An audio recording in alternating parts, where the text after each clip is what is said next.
ஓகேப்பா, இன்றைக்கி அடுத்த டாபிக் போகலாம். நேற்று வந்து நம்ம காம்ப்ளெக்ஸ் நம்பர் அப்படின்னா என்ன அப்படின்னு பார்த்தோம். Okay, good morning to you all.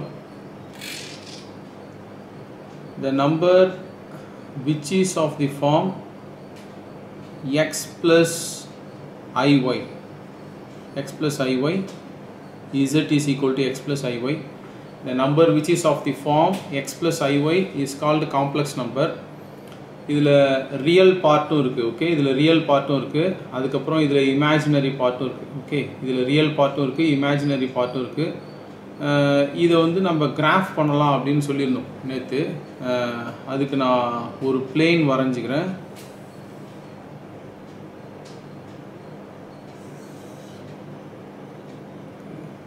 இது எக்ஸ் ஆக்சிஸ்ன்னு சொல்ல வேண்டாம், ரியல் ஆக்சிஸ் அப்படின்னு எடுத்துக்கலாம். ஓகே, ரியல் ஆக்சிஸ் அப்படின்னு எடுத்துக்கலாம்.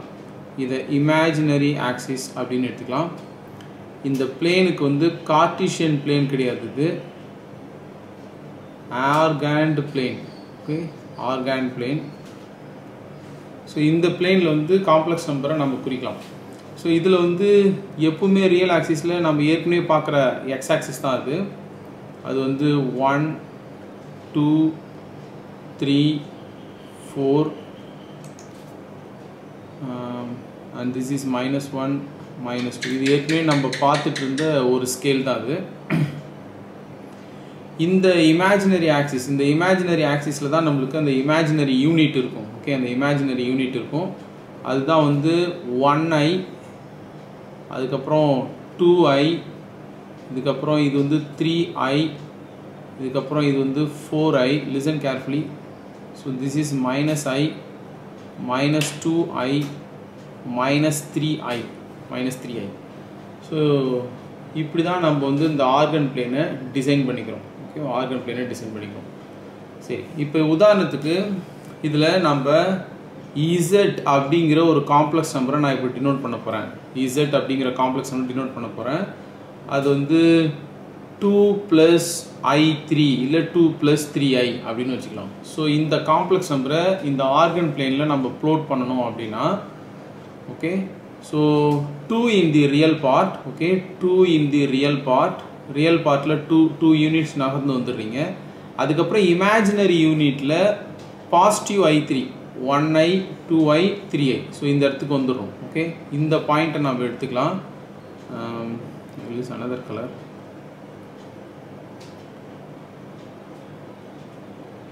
இந்த பாயிண்ட்டை தான் நம்ம z is equal to 2 + i3 அப்படிங்கிற காம்ப்ளெக்ஸ் நம்பரால் டினோட் பண்ணுறோம். ஓகே, கவனி, இது காம்ப்ளெக்ஸ் நம்பரை டினோட் பண்ணுறதுக்கான ஒரு வழி. இன்னொரு வழி என்னன்னா, அந்த காம்ப்ளெக்ஸ் நம்பரை டினோட் பண்ணுறதுக்கு இன்னொரு வழி என்னது அப்படின்னா, கவனி, இதை வந்து வெக்டர் அல்ஜிப்ராவில் இதை பொசிஷன் வெக்டார் மாதிரி இதை டிஃபைன் பண்ணுவாங்க. பொசிஷன் வெக்டார் அப்படின்னா என்னன்னு நம்ம டிஃபைன் பண்ணியிருக்கோம் வெக்டர் அல்ஜிப்ராவில். பொசிஷன் வெக்டார் அப்படின்னா ஆரிஜின்லேருந்து அது எந்த டைரக்ஷனில் அந்த காம்ப்ளெக்ஸ் நம்பர் இருக்குது, ஆரிஜின்லேருந்து அது எந்த டைரக்ஷனில் அந்த காம்ப்ளெக்ஸ் நம்பர் இருக்குது, ஆரிஜின்லேருந்து எவ்வளோ தூரத்தில் இருக்குது, இதை வந்து இப்படியும் டினோட் பண்ணி காட்டுவாங்க. ஆரிஜின்லேருந்து இப்படி ஒரு லைனை போட்டுக்கோங்க. ஓகே, லைனை போட்டுட்டு இங்கே ஒரு ஏரோ மார்க் போட்டுக்கோங்க. ஸோ இது வந்து vector notation of a complex number. ஆரிஜின்லேருந்து எவ்வளோ தூரத்தில் அந்த காம்ப்ளெக்ஸ் நம்பர் இருக்குது, ஆரிஜின்லேருந்து எந்த டைரக்ஷனில் இருக்குது. ஓகே, ஸோ இந்த டைரக்ஷனில் இருக்கா, இந்த டைரக்ஷனில் இருக்கா, எந்த டைரக்ஷனில் இருக்குது. இதுதான் வந்து வெக்டர் அல்ஜிப்ராவில் ஒரு வெக்டாரை டினோட் பண்ணுறது. இதே மாதிரி காம்ப்ளெக்ஸ் நம்பரையும் டினோட் பண்ணுவாங்க. ஓகேவா? இப்போ 2 + i3 அப்படிங்கிற காம்ப்ளெக்ஸ் நம்பர் வந்து எங்கே இருக்கும், இந்த காம்ப்ளெக்ஸ் நம்பர் வந்து இதனுடைய இந்த ஃபார்முக்கு பேர் வந்து rectangular form of a complex number. இந்த காம்ப்ளெக்ஸ் நம்பருக்கு பேர் வந்து rectangular form of a complex number. இந்த இடத்துல இது 2 யூனிட்ஸ் டிஸ்டன்ஸ் வருது, இந்த இடத்துல 3 யூனிட் டிஸ்டன்ஸ் வருது. இது வந்து ஒரு rectangular form of a complex number. இதை பொசிஷன் வெக்டார் மாதிரியும் டிஃபைன் பண்ணுவாங்க ஆரிஜின்லேருந்து. ஸோ இப்படி தான் வந்து ஆர்கன் பிளேனில் ஒரு காம்ப்ளெக்ஸ் நம்பரை வந்து டினோட் பண்ணுவாங்க. இதில் as we said yesterday, நேற்று கிளாஸ்லேயே சொல்லியிருந்தோம்,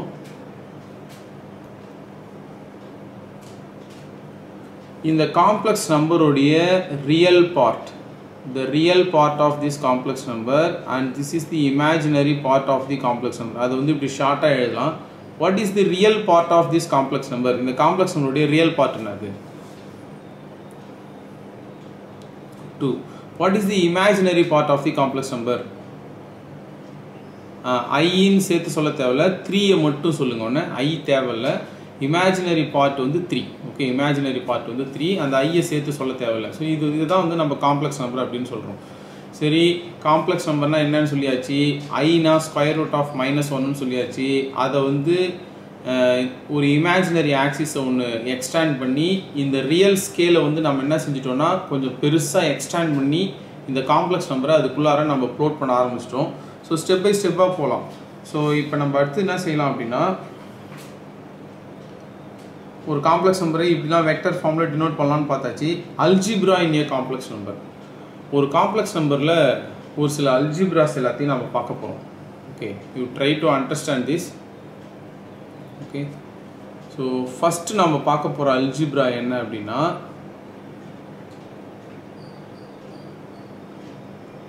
please listen. Scalar multiplication, scalar multiplication of complex number. நல்லா கவனி இந்த டாப்பிக்கை. ஹையர் கிளாஸ் போனால் நல்லா புரியணும், அதுக்கான பேசிக் ஃபவுண்டேஷன் இங்கே இருக்கணும். Scalar multiplication of a complex number. ஒரு காம்ப்ளெக்ஸ் நம்பரை ஒரு ஸ்கேலாரால் பெருக்கும் பொழுது, ஒரு நம்பரால் பெருக்கும் பொழுது, ஒரு கான்ஸ்டண்ட்டால் பெருக்கும்போது அந்த காம்ப்ளெக்ஸ் நம்பரில் என்னென்ன சேஞ்சஸ் எல்லாம் ஏற்படும். ஸோ ரொம்ப பெருசாக கஷ்டமான விஷயத்தை நான் சொல்ல போகிறது கிடையாது, கவனிச்சாலே புரியும். சொல்லுவேன் கேஷுவலாக கவனிச்சாலே இது புரியும், இன்னும் பெரிய காம்ப்ளிகேட்டான விஷயத்தெல்லாம் நான் சொல்ல போகிறது கிடையாது. ஸோ ஃபார் எக்ஸாம்பிள் நான் என்ன செஞ்சிடறேன், let me take a complex number. So Z is equal to 2 + I3. எந்த காம்ப்ளெக்ஸ் நம்பரானாலும் எடுத்துக்கிறேன். ஸோ நான் இதை போல் ஒரு காம்ப்ளெக்ஸ் நம்பரை எடுத்துக்கிறேன். இப்போ இந்த காம்ப்ளெக்ஸ் நம்பரை 2ஆல் மல்டிப்ளிகேஷன் பண்ணலாம். ஓகே, இந்த காம்ப்ளெக்ஸ் நம்பரை 2ஆல் மல்டிப்ளிகேஷன் பண்ணலாம், அதாவது 2EZ. இந்த காம்ப்ளெக்ஸ் நம்பரை 2ஆல் பெருக்கணும்னா அப்படியே 2 × 2 + I3 அப்படின்னு எழுதிக்கிறேன். 2 × 2 + I3. அப்படியே இந்த காம்ப்ளெக்ஸ் நம்பரை 2ன்ற ஒரு ஸ்கேலாரால் மல்டிப்ளிகேஷன் பண்ணுறேன். அப்போ 2ஆல் இதை மல்டிப்ளிகேஷன் பண்ணால் என்ன ஆகிடும்னா, இது வந்து 4 ஆகிடும், plus I 3 2s are 6, 3 2s are 6. So 4 + I3 ஆயிடுச்சு. Please listen.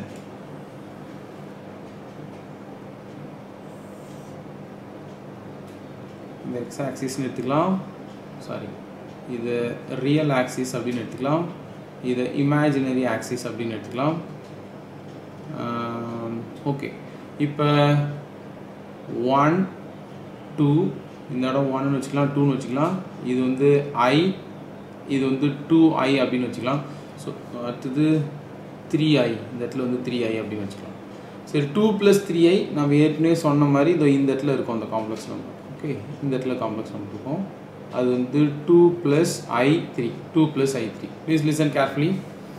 இப்போ 4 + 6I அப்படிங்கிற காம்ப்ளெக்ஸ் நம்பர் எப்படி இருக்கும்? 4 + 6I, இது வந்து 4 5 6. ஓகே, 6ன்ற காம்ப்ளெக்ஸ் நம்பர் இங்கே இருக்கும். ஸ்கேலை எக்ஸ்டாண்ட் பண்ணிக்கிறேன். ஸோ இங்கே தான் வந்து 6I இருக்க போகுது. ஓகே, 1 2 3 4 5 6 இங்கே இருக்குன்னு வச்சுக்கலாம். 4 3 4. ஓகே, இது அப்ராக்சிமேட்டாக ஸ்கேல் போடுறோம் நம்ம. ஸோ 4 + 6I அப்படிங்கிற காம்ப்ளெக்ஸ் நம்பர் வந்து இந்த இடத்துல இருக்கும்.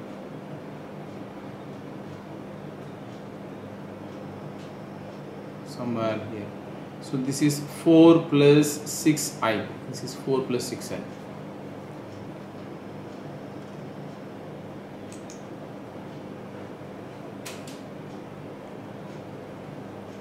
Okay, 4 + 6I. இப்போ இந்த காம்ப்ளெக்ஸ் நம்பர் கொஞ்சம் வாட்ச் பண்ணு, ப்ளீஸ் லிசன். இது நான் ஒரு வெக்டர் ஃபார்மேட்டில் திரும்ப வரைஞ்சி காமிக்கிறேன். இது ஓகேவா?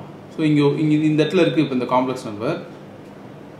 இது கூட நம்ம வந்து 2 மல்டிப்ளிகேஷன் பண்ணும்போது இப்போ நான் ஏற்கனவே ரெட் கலரில் ஒரு லைன் வரைஞ்சிருக்கேன் பாருங்கள், அதே மாதிரி இன்னொரு மடங்கு அந்த கோடு வந்து என்ன ஆயிருக்குன்னா பெருசாயிருக்கு, இன்னொரு டைம்ஸ் வந்து பெருசாயிருக்கு.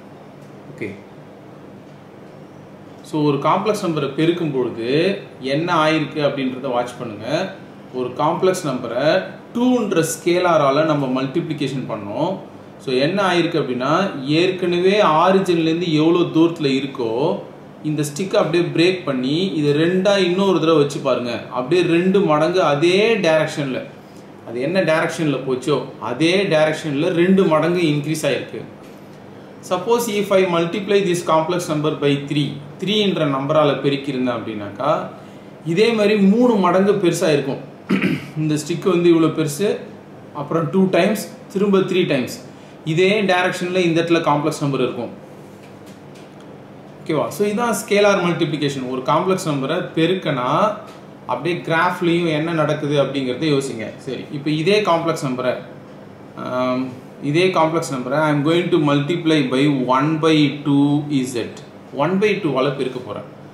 ஸோ இப்போ 2ஆல் பெருக்கும்போது அது 2 டைம்ஸ் இன்க்ரீஸ் ஆகிடுச்சு. இப்போ 1/2ஆல் பெருக்குனா என்ன ஆகிடும்னா ஏற்கனவே இருந்ததில் பாதி ஆகும். ஓகே, மல்டிப்ளிகேஷன் பண்ணால் என்ன வரும் அப்படின்னு பார்க்கலாம். ஃபஸ்ட்டு நல்லா கவனிச்சுட்டுவா. 1/2 2 + i3 அப்படின்னு அந்த காம்ப்ளெக்ஸ் நம்பரை பெருக்கிறேன். கவனிக்காமல் இருந்துடாதீங்க, அதுக்கப்புறம் வர எக்ஸசைஸ் எதுவுமே புரியாமல் போயிடும். 1/2 உள்ளார பெருக்குனீங்கன்னா you will get 1 + i3 divided by 2. 3/2 is nothing but 0.5. Okay, 0.5. அப்போனா அது எப்படி இருக்கும் அப்படின்னா, கவனி, 1 இங்கே இருக்குது, 0.5 1 I 0.5 இது சாரி, இது கேன்சல் பண்ணிங்கன்னா 1.5. ஓகே, 1.5. அப்போனா ஆல்மோஸ்ட் அது இங்கே தான் இருக்கும், இந்த காம்ப்ளெக்ஸ் நம்பர் இங்கே தான் இருக்கும். So this is 1 + i3 divided by 2 1.5. 1 + i 1.5 approximate. கரெக்டாக இதான வேல்யூ. ஸோ அப்போ என்ன ஆயிடுச்சு பாருங்கள், இந்த காம்ப்ளெக்ஸ் நம்பர், இந்த ஃபுல் காம்ப்ளெக்ஸ் நம்பர் கூட தான் half அப்படின்ற 1/2ன்ற ஸ்கேலாரை மல்டிப்ளிகேஷன் பண்ணிங்க. இந்த ஃபுல் ஸ்கேல் என்ன ஆயிடுச்சுன்னா அப்படியே பாதியாக பிரேக் ஆகிடுச்சு. ஸோ அப்போ ஒரு காம்ப்ளெக்ஸ் நம்பரை ஒரு ஸ்கேலாரால் பெருக்கினா என்ன ஆகும்ன்றத கிராஃபாலே யோசிங்க, கிராஃப் விஷயமாக யோசிங்க. சரி, நம்ம இப்போ இன்னொரு விஷயத்துக்கு வரலாம். If I multiply this complex number by a negative number, okay, இப்போ நான் என்ன செஞ்சிடறேன்னா -z அப்படின்னு போடுறேன். So I am going to multiply this complex number by -z. இப்போ -z-ஆல் பெருக்கினீங்கன்னா அப்போ -2 + i3. ஸோ மைனஸ் உள்ளே பெருக்கிக்கலாம். அப்போ -2 - i3 அப்படின்னு வந்துடும். -2 - i3. இந்த காம்ப்ளெக்ஸ் நம்பர் எங்கே இருக்கும்? Okay, please wait.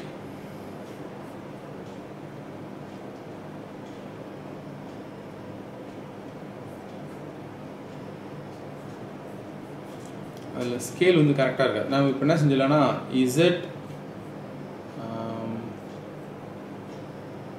z1 அப்படின்னு இந்த காம்ப்ளெக்ஸ் நம்பருக்கு z1 அப்படின்னு பேர் கொடுத்துக்கிறேன். z1 is equal to 2 + i3 2 + i3. So இந்த காம்ப்ளெக்ஸ் நம்பர், ஓகே, ஸோ இங்கே தான் அந்த காம்ப்ளெக்ஸ் நம்பர் இருக்குது. அடுத்தது நான் என்ன செஞ்சுக்கிறேன்னா I will put and vector ஆரிஜின்லேருந்து புட் அண்ட் வெக்டார். ஸோ இப்போ இங்கே தான் அந்த காம்ப்ளெக்ஸ் நம்பர் இருக்குது. இப்போ நான் என்ன செஞ்சிட போகிறேன் அப்படின்னா இந்த z1 கூட ஒரு மைனஸ் அப் இருக்குது. ஓகே, -1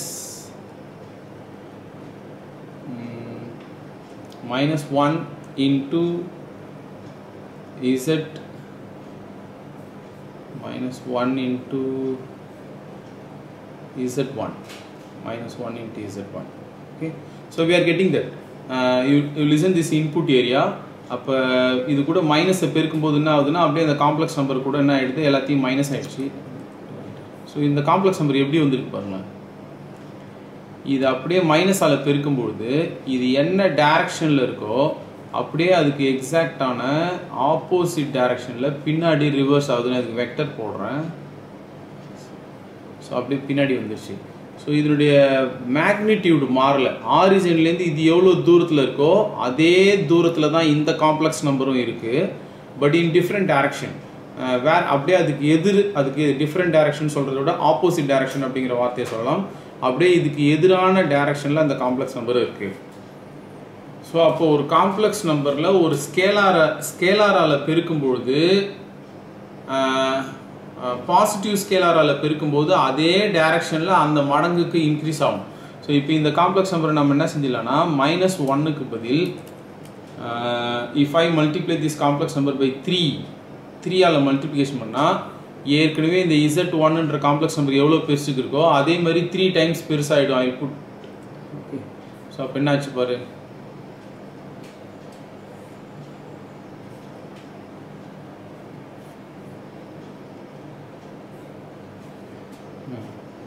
இது எவ்வளோ பெருசுக்கு இருக்கோ அதே அளவுக்கு இது 3 டைம்ஸ் இன்க்ரீஸ் ஆகிருக்கு. I will measure you the distance, please listen.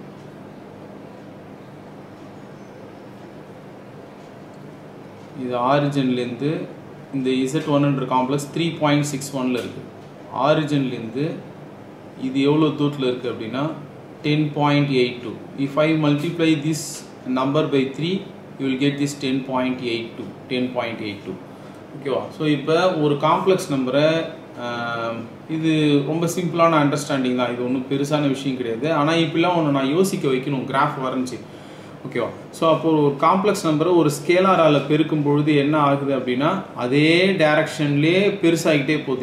எத்தனை நம்பரால் பெருக்கிறோமோ அதே டைரக்ஷன்லேயே அது பெருசாகிட்டே போகுது. ஆரிஜின்லேருந்து எவ்வளோ தூரத்தில். If I multiply that complex number by negative number, அப்படியே அதனுடைய ஆப்போசிட் டைரக்ஷனில் அந்த காம்ப்ளெக்ஸ் நம்பர் வர ஆரம்பிச்சிச்சு.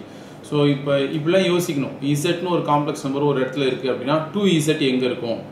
ஓகே, அப்படிலாம் யோசிக்க ஆரம்பிக்கணும். அப்போ தான் நிறைய விஷயத்த நம்மளால் சொல்ல முடியும். கவனி, இதிலலாம் கொஷின்ஸ் கேட்பாங்க.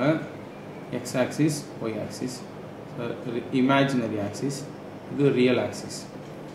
இப்போது இங்கே தான் இசட்னு ஒரு காம்ப்ளெக்ஸ் நம்பர் இருக்குதுன்னு வச்சுக்கலாம். ஓகேவா? இசட்னு ஒரு காம்ப்ளெக்ஸ் நம்பர் இருக்குன்னு வச்சுக்கலாம். இப்போ -1/2z காம்ப்ளெக்ஸ் நம்பர் எங்கே இருக்கும்? -1/2z காம்ப்ளெக்ஸ் நம்பர் எங்கே இருக்கும் சொல்லுங்க பார்ப்போம். ஆப்போசிட்டில் அப்படியே பாதி இருக்கும். இதோ இவ்வளோ பெருசுக்கு இருக்கும். ஓகே, இவ்வளோ பெருசுக்கு இருக்கும். ஸோ இது வந்து -1/2z. ஓகே, இப்போ நான் அடுத்தது ஒரு கேள்வி கேட்குறேன். இப்போது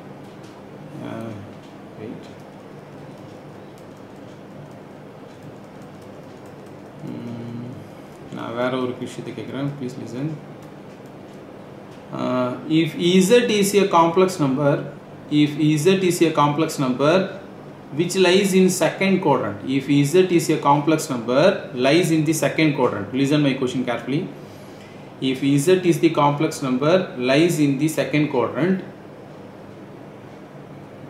-2Z lies in which quadrant? -2Z lies in which quadrant? Yes, fourth quadrant. So இந்த மாதிரி தான் ஏதாச்சும் ஒரு கொஷின்ஸ் கிரியேட் பண்ணுவாங்க. அது எப்படி இருக்குன்னு நம்மளால சொல்ல முடியும். இதோட ஆப்போசிட் டைரக்ஷனில் இதே மாதிரி 2 மடங்குக்கு இருக்கும். இதை மாதிரி ஏதாச்சும் யோசிச்சு இதை கொஷின்ஸை கிரியேட் பண்ணலாம்ப்பா. ஓகேவா? ஸோ இப்போ ஒரு காம்ப்ளெக்ஸ் நம்பரை ஒரு ஸ்கேலாரால் பெருக்கினா எப்படி இருக்கும் அப்படின்னு யோசிங்க. ஸோ இதான் ஃபர்ஸ்ட் அல்ஜிப்ரா நம்ம கற்றுக்கிட்டது, ஒரு காம்ப்ளெக்ஸ் நம்பரை ஒரு ஸ்கேலாரால் பெருக்கிறது. ஸோ இப்போ